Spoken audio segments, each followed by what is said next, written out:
요즘 한약재를 이용한 제품들이 많이 출시되어 있습니다. 녹용, 홍삼, 하수, 최근에는 흑염소가 꽤 유행을 했었고요. 본인 스스로 구매를 하셔서 복용하시기도 하고 선물해드리기도 하고 그렇죠. 그런데 사실 보약을 드실 때에도 주의를 하실 필요가 있습니다. 한약재를 이용하여 한약을 조제할 때에는 한의학적 이론으로 한약재를 배합을 합니다. 한의학 이론은 서양의학 원리와는 다른데요. 서양의학이 환원주의적 관점에 따라 발전을 해왔다면 한의학은 주로 통합주의적 관점을 택해왔습니다. 환원주의적 관점이란 쉽게 설명을 드리자면 어떤 현상이든 원인을 찾아나갈 수 있다고 보는 관점입니다. 감기의 원인은 바이러스, 또 우리가 어떤 질환에 걸리는 원인은 유전자, 이런 게 환원주의적 관점입니다. 통합주의적 관점은 어떤 현상이든 상위 레벨과 하위 레벨의 다양한 요소들이 서로 영향을 주고받는다고 보는 관점입니다. 우리가 감기에 걸릴 때는 바이러스라는 원인도 존재하지만 면역력 저하, 또 스트레스, 영양 부족 이런 다양한 요인들이 함께 영향을 미치죠. 따라서 통합주의적 관점을 택하는 한의학은 병의 원인을 찾기보다는 어떤 조건에서 병이 잘 낫는가, 즉 관계를 따지는 학문이라고 볼 수 있습니다.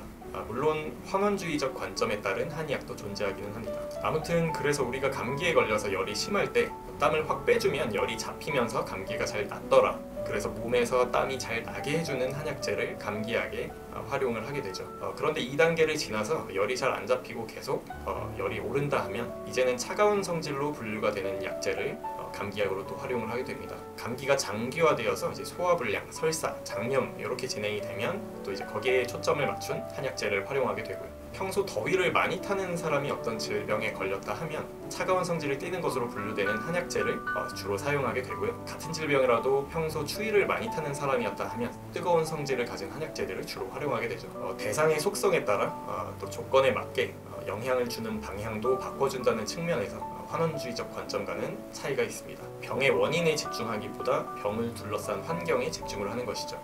시중에 출시되어 있는 건기식의 상당수가 사실 한약재의 연장선상에 있는 것들이기 때문에 복용 효과도 한의학적 원리에 따라 예상을 할 수 있는데 문제는 이런 원리가 전혀 고려되지 않은 상태에서 구입을 하셔서 복용하게 되시는 겁니다.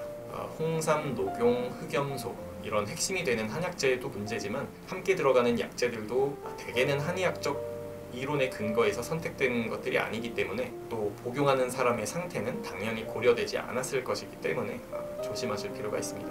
그래서 당연히 한의사에게 진료를 받아보시고 여러 가지 검사도 받아보시고 현재 나에게 맞는 한약을 복용하시는 것이 가장 좋겠습니다. 한의원에서 한약을 처방해드리기 전에 혈액 검사를 진행해보면 간혹 간 수치에 문제가 있는 경우도 있습니다. 그러면 이제는 일반적인 보약보다 간 기능 회복에 중점을 둔 한약을 처방해드리게 되고요. 간 기능 회복 한약을 처방해드린 다음에 주기적으로 혈액 검사를 해보면 간 수치도 한약으로 회복이 금방금방 잘 됩니다. 또 기력 회복 차원에서 녹용 한약을 처방해드릴 때에도 아까 말씀드린 것처럼 평소 열이 많은 경우, 또 평소 추위를 많이 타는 경우 이런 몸 상태에 따라 구성 약재들이 완전히 달라지고요. 여기에 더해서 체중 감량을 함께 원하신다 하시면 체중 감량을 위한 약재들도 같이 조합하기도 하죠. 그러면 기력 회복과 체중 감량 효과를 동시에 기대할 수 있게 되기도 합니다. 공진단, 경옥고 이런 것들은 그래도 균형이 잘 잡혀있는 한약 처방이기 때문에 누구나 기력이 쇠했을 때 복용해도 그나마 부작용이 덜 하긴 한데요. 그래도 간혹 안 맞는 경우들이 있습니다. 사람에 따라 환자에 따라 조금씩 약재 구성이 바뀐 버전들이 존재하기도 하고요. 아예 안 맞다 싶으면 이제 본인 몸 상태에 맞게 처방된 한약을 복용하시는 편이 훨씬 낫겠죠. 그렇게 환자분들에게 권해드리게 되는 경우도 종종 있고요.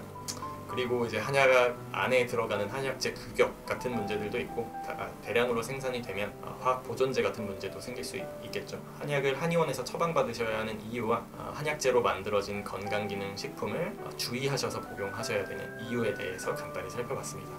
저는 푸른섬 원장 이종형이었습니다.